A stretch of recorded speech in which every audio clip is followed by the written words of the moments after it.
think forums like this allow us a venue to be able to share our ideas, our experiences, and likewise be able to touch base with leaders in the industry.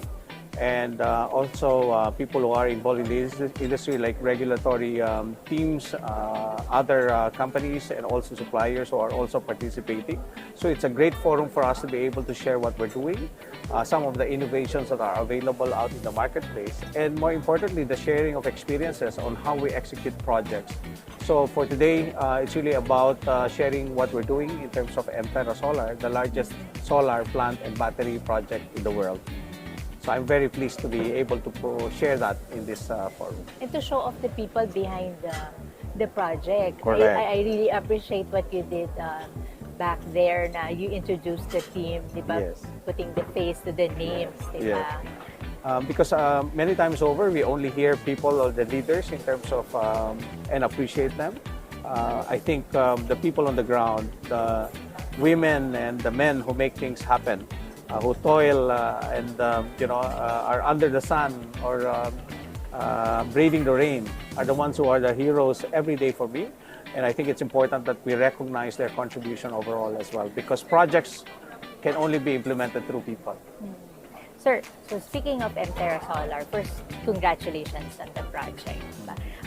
Given MTerra Solar's ambition to be the largest solar plus storage projects in the country, what engineering or regulatory breakthroughs are enabling this scale?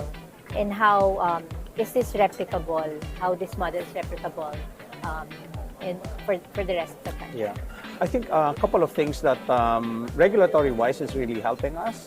Number one, we have been given Green Lane certification by the Board of Investments, and likewise the DOE has recognized us as an energy project of national significance.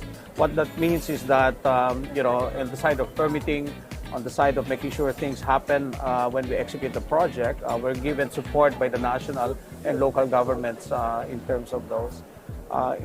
With regards to technology, we're employing what we call grid forming capability to make sure that the supply of energy will be stable. So this is one of the new technologies that we're implementing with this project. And likewise, one of the biggest challenges that we have is an integration of PV and battery. So we're employing actually international companies to be able to support us integrating those different facilities, the PV plant, the battery systems, the substations, and to be able to transmit energy safely. How does MTerra Solar plan to integrate with the national grid to support peak demand and intermittency issues? And what partnerships or infrastructure are most critical to making this work? Okay. Now, Terra Solar is ready to supply a mid-merit requirement for Meralco, and that's really very important. It means that we will be able to supply Meralco at a steady supply of power of around 650 megawatts from 8 o'clock in the morning up to 9 in the evening.